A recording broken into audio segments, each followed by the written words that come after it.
जैसे मेरी बेटी का मायका छुड़वाया तुम्हारी भी छुड़वा देंगे। आइए चाची आइए, पर लेट से आई आप, अभी अभी निकली है लता। अरे कामनी जा दौड़कर चाची के लिए मिठाइयाँ लेकर आओ। रहने दो ना, मैं यहाँ बैठने आई हूँ और ना ही मिठाइयाँ खाने। जब शादी में ही नहीं बुलाया तो अब क्या करना। चाची हमने नहीं बुलाया, आप ही ने तो मना कर दिया था ना। आप तो बुजुर्ग हैं, समझदार हैं, हमारी दुविधा समझ सकती हैं ना। हमने भी किसी आशंका के डर से लाचार होकर ज्यादा दबाव नहीं डाला। आखिर हम करते भी तो क्या करते, वो सब नहीं जानती। मैं आना तो चाहती थी, पर लता की शादी का बहुत अरमान था। मुझे उसके लिए ये साड़ी और पाजेब पहले से खरीद कर रखा था, वही देने आ गई। आपके तोहफे सर आंखों पर। चाची पर अंदर तो आइए, दरवाजे पर ही खड़ी रहेंगी क्या? मैं अंदर नहीं आऊंगी, बहुत दुखी हूँ। देखना जिस तरह उन लोगों ने मेरी बेटी का मायका छुड़वाया, तुम्हारी बेटी का भी छुड़वा देंगे। हाथ का पैकेट वहीं दरवाजे के पास रखते हुए श्रद्धा बोली, चाची हमने तो सोचा था आप आशीर्वाद देने आई हैं, पर नहीं, आप तो लगता है श्राप देने आई हैं। अभी अभी मेरी बेटी विदा हुई है और आप ये सब बातें सुना रही हैं। चाची आपका दिल नहीं दुखा, ये बोलने में काजल दुखी हो उठी। तब तक चाची बाहर निकल चुकी थी। काजल अंदर आकर बिस्तर पर लेट गई। दरअसल लता की शादी उस वृद्धा के नवासे से हुई थी। उनके परिवार और बेटी के परिवार में कुछ वर्षों पहले कुछ ऐसे विवाद हो गए थे कि अब न उनकी बेटी उनके घर आती थी और न ही वो लोग बेटी के घर। श्रद्धा के पति लता के पिता की ऑफिस में सबसे सीनियर थे, तो दोनों परिवारों का मिलना जुलना होता रहता था। लता श्रद्धा को नानी बुलाया करती थी। जब उनके नवासे से लता की शादी तय हुई तो उन्हें भी नहीं पता था कि वो उनके रिश्तेदार हैं। जब लता के पिता और नलिनी अपने उन रिटायर्ड सीनियर के घर कार्ड देने गए तो कार्ड पर अपने नवासे और जवाई का नाम देखते ही श्रद्धा बोल पड़ी, अरे ये तो मोनू से शादी हो रही है लता की। फिर उन्हें पूरी कहानी मालूम चली कि उनके संबंध पिछले कई सालों से टूटे हुए हैं। खुद पर श्रद्धा ने कहा, हम लोग तो शादी पे नहीं आएंगे, क्या पता माहौल ना खराब हो जाए। विदाई से पहले आकर लता को आशीर्वाद देंगे। किसी अनहोनी के भी डर कर नलिनी और सर्वेश ने भी ज्यादा आग्रह नहीं किया। शादी का दूसरा ही दिन था जब लता विदा हुई और चाची ने आकर ये सब किया। विदाई के समय का अफसोस की चाची लता से नहीं मिल पाई। खुशी में बदल गया चाची का ये अनदेखा भयावह रूप देखकर।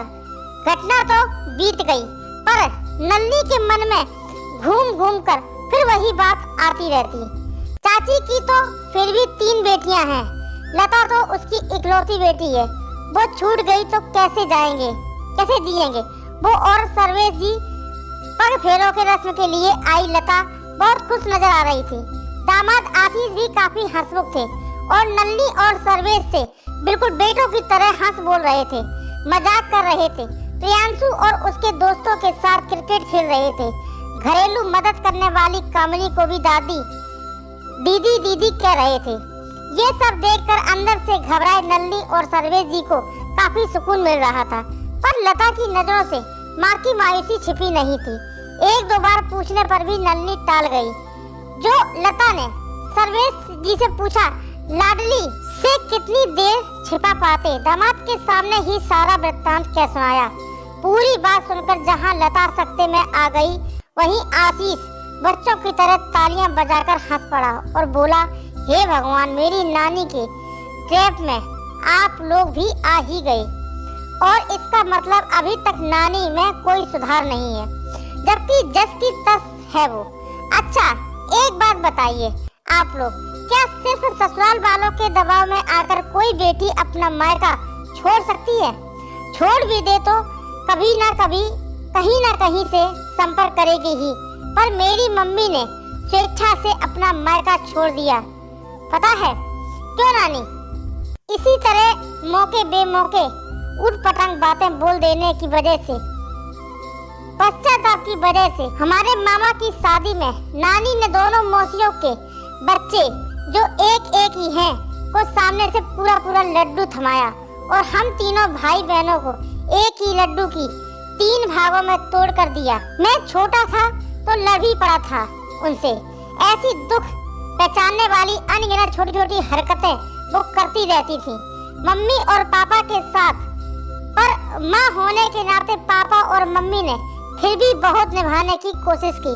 पर जब दीदी की शादी कहीं फिक्स नहीं हो रही थी तो नानी ने बजाय हमदर्दी और साथ देने के दीदी के सामने ही ये कह दिया, पता नहीं इसके नसीब में शादी है भी या नहीं, इसको छोड़ो, अब छोटी के लिए रिश्ता ढूंढो। जब देखो तब हम तीनों भाई बहनों को डिमोटिवेट करती रहती। मैं इंजीनियरिंग प्रतियोगिता परीक्षा की तैयारी करता था तो मुझे 10 उदाहरण बता देती कि जो पढ़ने में भी अच्छे थे, तैयारी भी बहुत करी, पर सफलता न मिली। कभी सफल होने वाले की चर्चा नहीं करती।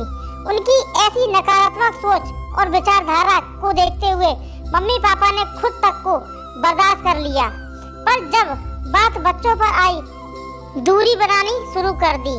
धीरे धीरे अलग ही हो गए। पर बेटे दादियाँ ऐसी होती हैं, हमने सुना था। पर नानी भी, नलनी ने हैरानी से पूछा, हमने भोगा है। मम्मी जी, आपको पता है चाणक्य ने भी अपनी नीतियाँ में बताया है कि माँ बाप का सदा सम्मान करना चाहिए, पर अगर वो दुष्ट या स्वार्थी हो जाएं तो उन्हें छोड़ देना चाहिए। जैसे हमारे शरीर का कोई अंग खराब हो जाए तो हम उसे निकला देते हैं ना, उसी तरह संबंध बचाने की बहुत कोशिश के बाद भी मेरी नानी ने मम्मी पापा को मजबूर कर दिया। तो क्या करते आखिर? उन्होंने आपके साथ भी वही किया। तो आप लोग समझ सकते हो ऐसी बातों से कितना दिल दुखता है। अरे पूछो मत बेटे, तुम्हारी मम्मी जी के गले से निवाला नहीं उतर रहा जब से वो ये सब बोल कर गई हैं।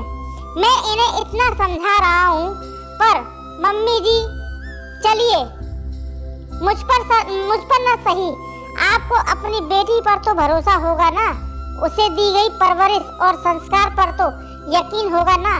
मैं आपको यकीन दिलाता हूँ, यकीन क्यों वादा करता हूँ कि आप दोनों के बीच में मैं या मेरा परिवार कभी नहीं आएंगे। आप बिल्कुल उदास ना हो। आशीष ने करीब आकर नलनी का हाथ पकड़कर थोड़ा भावुक होते हुए कहा, ना बेटे ना, ईश्वर ना करे कभी बीच में किसी के आने की नौबत आए।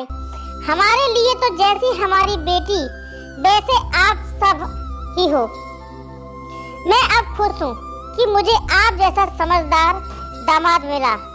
ना मेरी बच्ची ऐसी है ना हम कि कल को ऐसा कुछ होगा, और मुझे पता है आप हो सब संभालोगे। बिल्कुल रिश्ते तभी निभते हैं जब दोनों पक्ष एक तरह निभाएं। जहाँ शोषण, बुरा व्यवहार या नकारात्मकता होती, उन रिश्तों में विद्रोह तय है।